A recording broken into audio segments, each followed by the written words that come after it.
Rated W for Weem.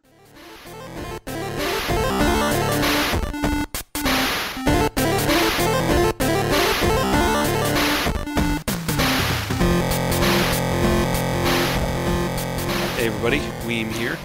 I wanted to quickly show you, actually this probably won't be super quick, but I wanted to give you a quick rundown of the new items that are going to be appearing in the next update. In fact, an update that should be out by the time I get this video released. But anyway, we've introduced a number of items to the game. I am glancing at the list, but I'm not going to count. I think it's somewhere around like 12 or so, maybe 14.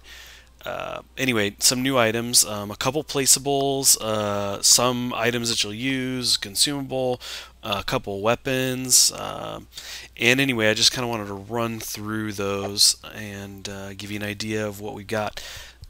This stuff will be listed with the release, so you're going to kind of see this anyway, and I typically don't do a video where I run through all the items, but I thought I'd maybe do something different this time. So I've got a number of these items down here in my quick bar, so you probably already noticed those. So I'm gonna go through those and show you a couple other things too. In fact, I'm gonna show you something that's not an actual item, but a new feature to the game.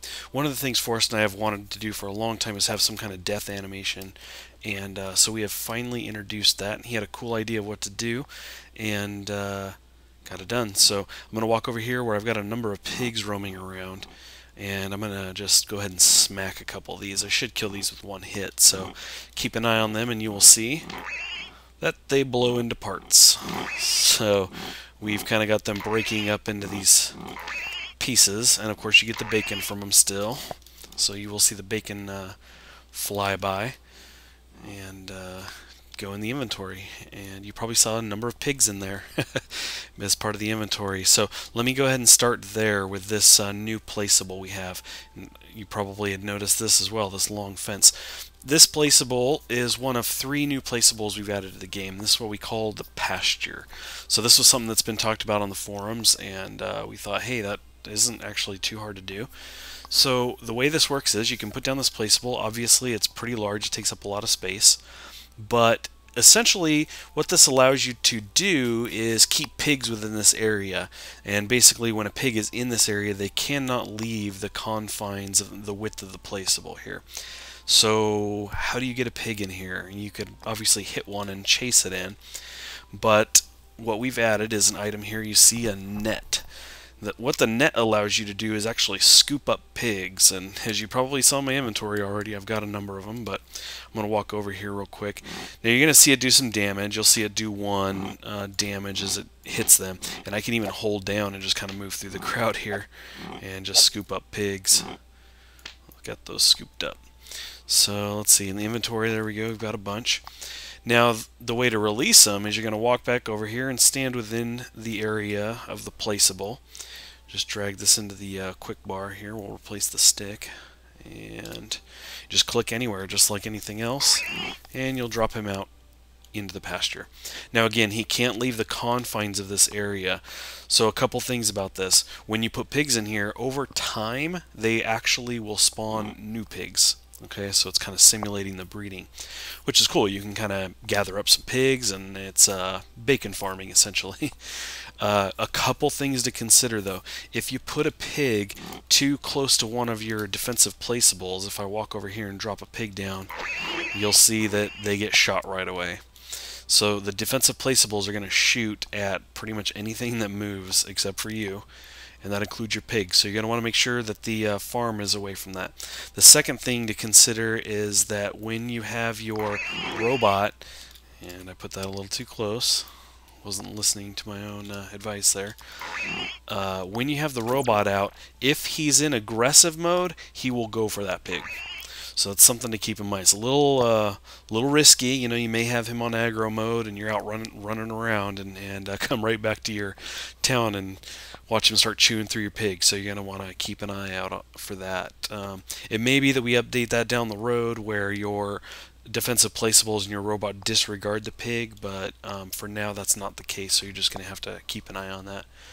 Again, you get the pigs in the inventory. They are not stackable. You can get rid of them for XP just like anything else. So anyway, that covers that placeable and the net again for picking up pigs. I know some people thought it was going to be to swoop lion flies out of the sky, but that's not the case.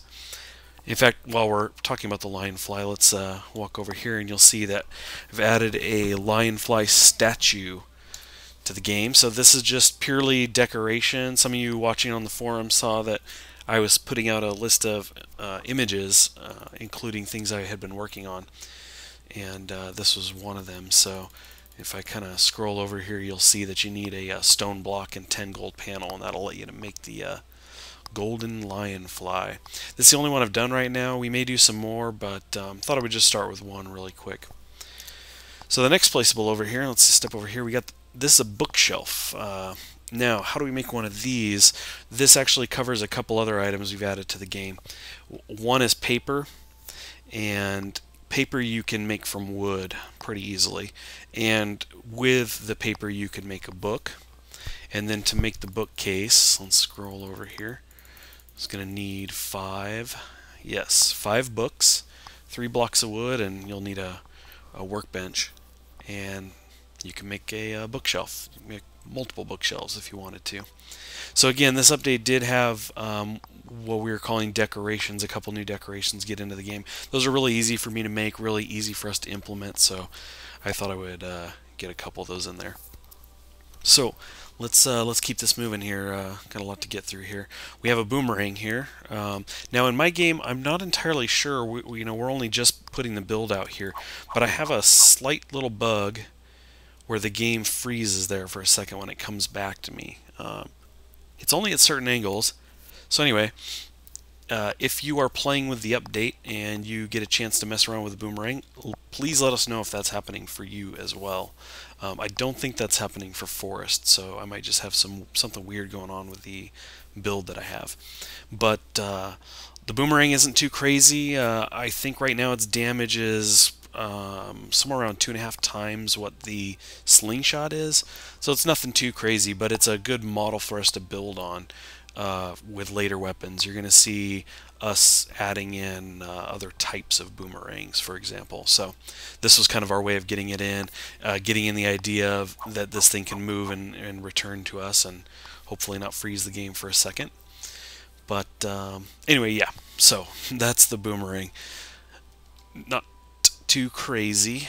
Let's see, I'm trying to think of where I want to go next with this. I showed you the net. Now we've added a tulip, and for those of you familiar with fighting Melvin, he mentions a tulip. He in fact mentions that he sure could go for a tulip sandwich. And no, I'm not going to do the voice right now, so we'll leave it at that. But essentially, the tulip is a pretty rare item, like the idols. It appears on the surface, and in fact, you'll only find one of these at any given time. If you pick up one, another one will respawn. If I recall correctly, now I can't remember how we ended on that, but I'm pretty sure when you pick one up, another one will eventually respawn. So you could gather these, but essentially these are used to make a tulip sandwich. Again, this is something that Melvin mentions, his tulip sandwich. In fact, I've got a tulip sandwich already made here. So now, one of the things to keep in mind is we have a note about the tulip sandwich, and that is that Melvin might be looking for that. Might be disappointed if you ate it. So I'm just going to go ahead and give it away here that this tulip sandwich it essentially allows you to spawn Melvin. So you don't have to spawn him right away. Obviously, you can wait until he naturally occurs in the game at some point after you've hit level 10. But you could gather the tulip immediately if you found it out in the world, and combine it with some bread to make the sandwich, and that will bring him into the world. Now, it won't bring him right to where you are. It'll bring him nearby, and it will give you the warning that Melvin lurks nearby. So don't worry, he's not going to spawn right on top of you or anything. So anyway, that's the tulip, and that's the tulip sandwich. Now, let's get into some more interesting stuff. I'm going to jump over here to the broken mirror.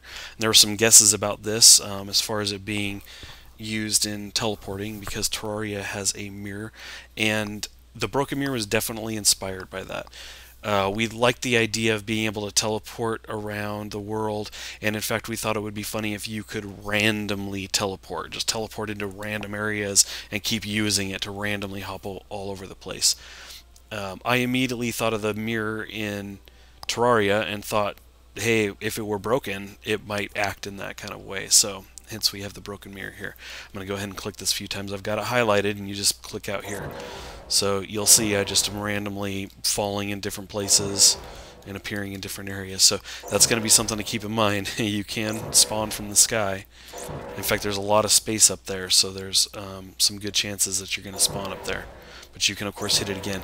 Now, you'll see I take a lot of damage. That's going to be something else to consider. If you fall a good distance, it doesn't matter that you teleport out somewhere else. As soon as you hit, that distance is going to be taken into consideration. So be very careful. Make sure you get a parachute. That's probably the best advice when you're using the broken mirror. Now, that's pretty straightforward. You randomly hop all over the place with the broken mirror. The compass, on the other hand, and we think that you guys will really enjoy this, this one just immediately summons you back to your spawn. So that's pretty cool. Obviously, with teleporters, it's kind of nice because you can zip back and forth between a couple places, but with the compass, you will be able to jump right back to wherever your spawn point is. And again, if you pick up your cabin and move it, that becomes your new spawn point. That's where the compass will take you. So I'm not going to get into what it takes to make some of these. I'm going to let you guys kind of check that out in game. So we will move on. I'm trying to get through this quickly and not keep you here too long. So let's see. We have this little guy over here. Now this is a fire gland, and this is going to be a rare drop from the red orcs. You're not going to see too many of these, but the reality is you only need one of them. What this does, the fire gland is actually one of the required elements that will allow you to make the next item that I am going to cover, and that is the flamethrower, or aka the flame cannon. So we go ahead and get this equipped here, and I'm going to walk out here a bit because we're going to burn some things. Now the lion fly is going to come in here and get shot. Let me explain a little bit about this. There's a number of materials required for this, not just the fire gland. Obviously there's going to be some platinum involved. So it's something that won't be too crazy to get. The hard part will be getting the gland from the red orcs. You're going to need to kill a number of those. The drop rate is pretty small. So essentially we're going to two rock monsters spawn on me. Walk out here. Now the way this works is, well, you hold down the trigger and flame comes out. And you can see that it ticks 1 damage, or at least it looks like it's ticking at 1 damage. The way this works is that for every particle that comes out, each particle does 1 damage.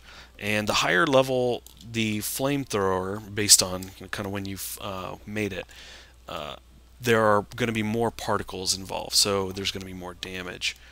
If I walk over here, you'll see that it ticks 1 a bunch. If I come off of him, it'll be light. So it really is about where these are hitting your target.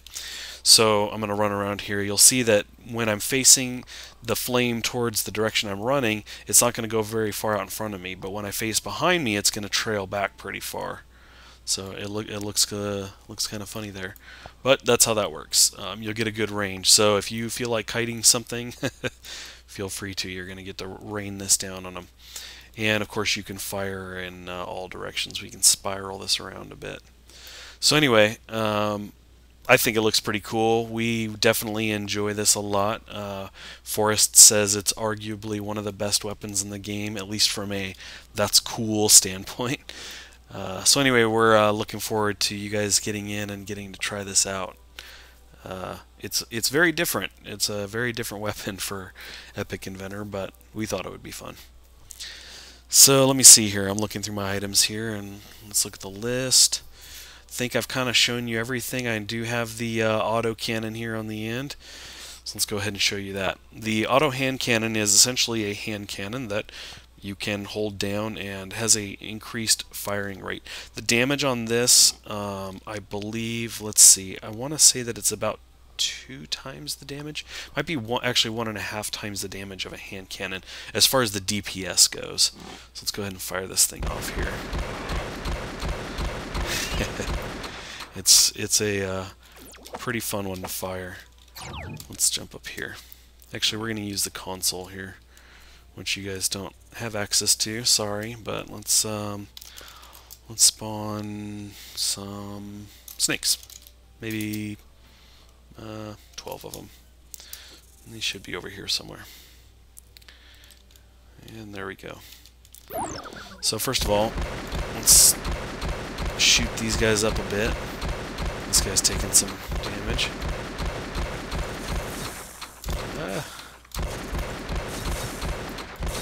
See, the damage is pretty decent here per shot, and the DPS will be higher. I think this comes out, I'm trying to remember now, I think this comes out to about 4 shots a second, whereas the hand cannon itself is 1 per second. Yeah, it's 4 per second. So anyway, that's pretty good damage. And let me switch to the flamethrower here. Oops, I do need to face him. So, you can see that trail off on him there. It's really cool to see that at higher levels when you get more of the particles going. It's it's a very fun weapon. It's got some good spread, and it's just there's something really satisfying about using a blowtorch flamethrower on your enemies. And now with this update, watching them explode. So let's see. I think I've pretty much covered everything. Let me kind of look through my list here. That, pasture, yep, net, okay. Right. I think we're good. I think I've covered everything. So we hope you guys enjoy this update. We had a lot of fun with this stuff that we've added. We have more ideas for future updates, of course. Some of that building on some of the things you're seeing here. So yeah, stay tuned. Check in on the forums. We're kind of trying to keep up there. We've been really busy the last couple weeks, and so been trying to find more time to get involved with everybody on the forums as much as we'd like to, but we do get pulled away from time to time. But yeah, I think we'll leave it at that, and I do want to give 2 quick shout outs. One is, and I'll drop links to these here in the video in a second, but the first one is, if you haven't checked out Dan's Epic Inventor Handbook series, and this Dan is also known as Vortac Vids on Twitter and YouTube. He has a series called the Epic Inventor's Handbook that's really good, and I'll link to the first episode so you can, if you haven't started it, you can get started there. And I think he's got 15 or so episodes at this point. I haven't checked in a couple days. He may have had another one. So yeah, I'll put a link up for that here. You may even be seeing that right now. And the second is to check out Slushy TV. Slushy is a longtime community member and also was a tester for us early on, and not long ago he got a blog started about kind of covering indie games, lots of indie games, including Epic Inventor.